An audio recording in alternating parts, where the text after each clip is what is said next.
So what the heck is happening in the old school RuneScape economy this month? Well, as always, quite a lot. There's so much to talk about, like for example, why are muddy keys, a random free-to-play item, now gone up over 10 times in value out of the blue? Why is the third age axe now almost at max cash, where at the beginning of the year it was only 300 mil? And why are so many items crashing in price right now in the RuneScape market? Well, you'll just have to stick around and find out. Now let's start things off with the muddy key. Now a couple of weeks ago, someone brought to my attention that the muddy key, a very obscure free-to-play item, had gone from 2.8k up to, well, 40k, but is still hovering over 10 times its initial price.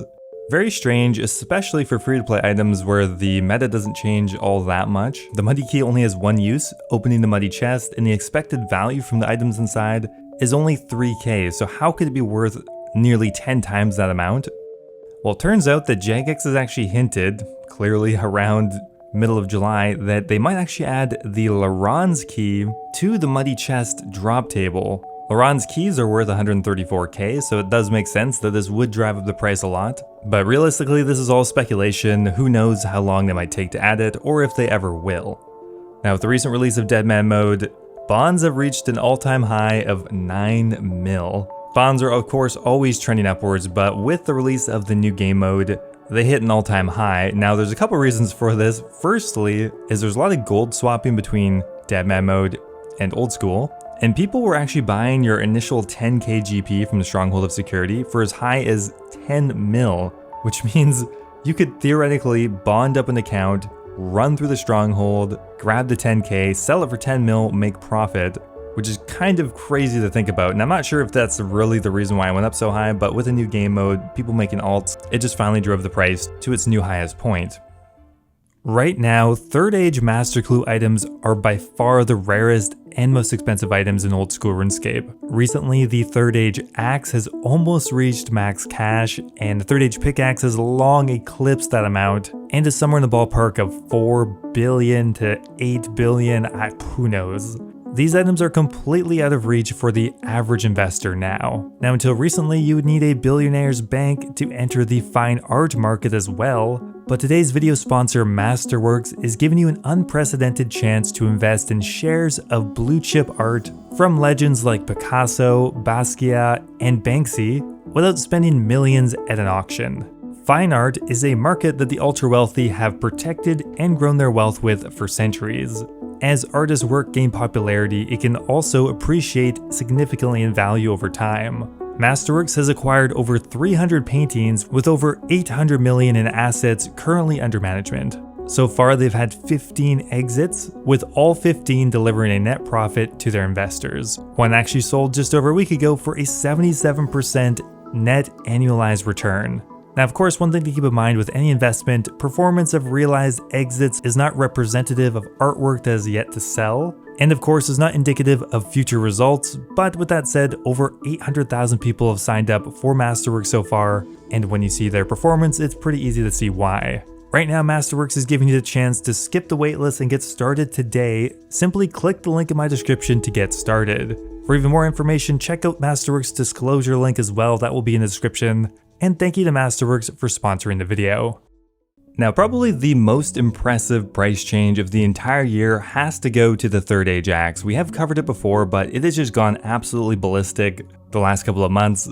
Ever since the summer, it has pretty much tripled in price, and this is not a cheap item. At the beginning of the year, the third age axe was worth around 300 mil and slowly started to rise as 2023 hit, but sometime around the beginning of the summer, its price exploded and has continued upwards to nearly a max cash value, which is absolutely insane. Now, if you look at the updates around that time, really the main culprit here I think is forestry. Now, it's not just simply this update that has caused the price to go up so much, but it is the catalyst for the change, I think. Forestry is the biggest woodcutting update we've had in a long time, and with it, we're getting a new item that is actually visible on the Grand Exchange right now. We can look it up, but you can't trade it yet, and that would be the third age two-handed axe. Two-handed axes are coming with forestry, and there will be a quicker way to chop wood, and more importantly, it's a completely different item ID. You can turn any axe into a two-handed axe, but very importantly, the process is irreversible. So if someone makes a third age two-handed axe, that means you can't turn it back. So in a way, it's kind of an item sink for the third age axe, an item that there was so few of in the game. If even a handful of people turn their third age axes into two-handed axes, that will be now a different item entirely, sold in an entirely different market, and the original third age axe might even go up further in value, become more rare, or at least that's the idea. Now I think there is a lot of manipulation with this item as well. With items that are traded so infrequently, the price can be manipulated quite easily. But there's no doubt it has probably seen one of the biggest price increases by value for 2023.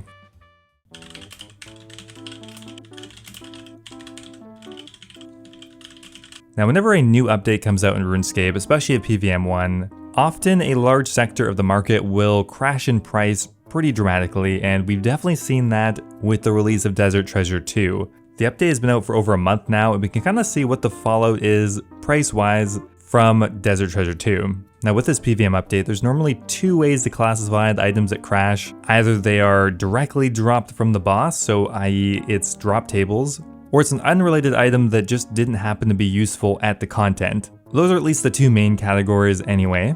A great example of that is the Garazi Rapier. Nothing really changed about the Rapier directly, but it's not used really at any of the Desert Treasure 2 bosses. The Fang actually outclasses it pretty much at all the new content, and because of that it has dropped from 60 mil back before the update down to 41 mil. Actually, for a small period of time the Fang was actually worth more than the Rapier, which is the first time in quite a while.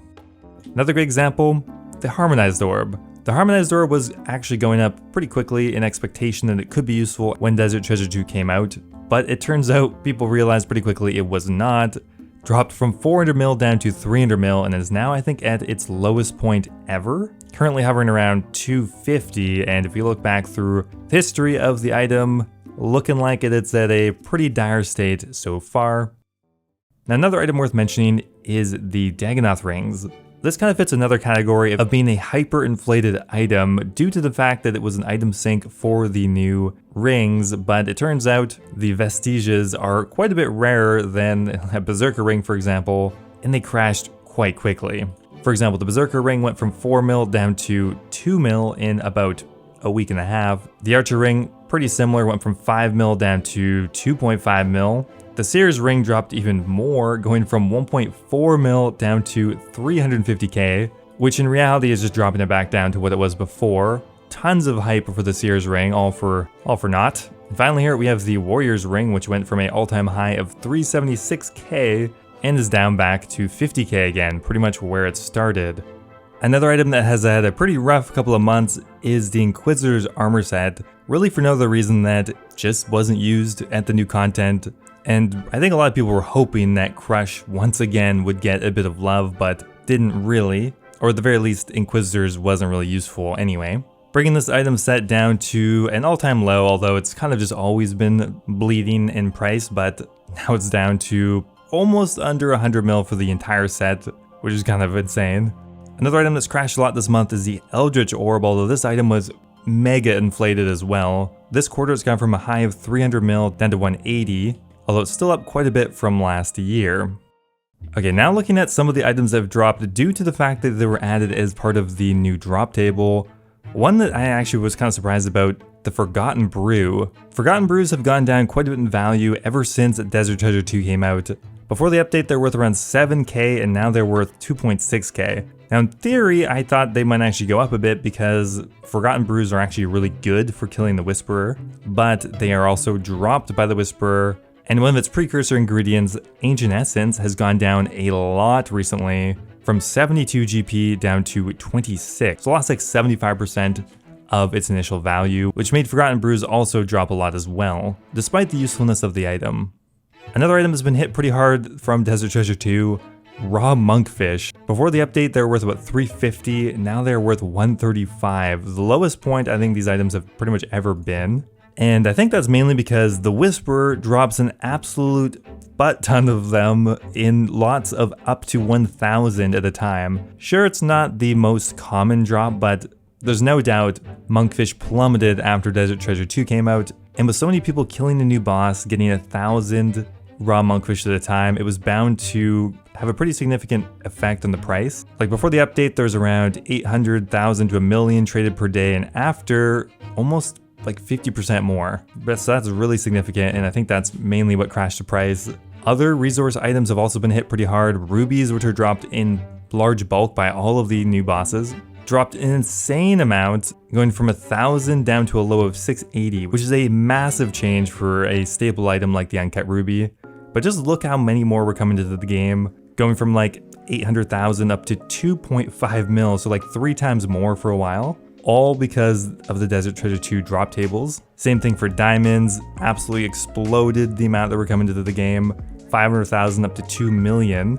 The price pretty much halved on this item as well. They are recovering a bit, but it is a slow process. Another big one, adamantite ore. This is dropped by pretty much all the bosses as well, and it made the price go from 1,000 down to 600. Just gotta say, that's such a big change for a resource item like adamantite ore. You just don't see fluctuations like that very often at all. Like, it's pretty steady, the price, until all of a sudden just falls off a cliff.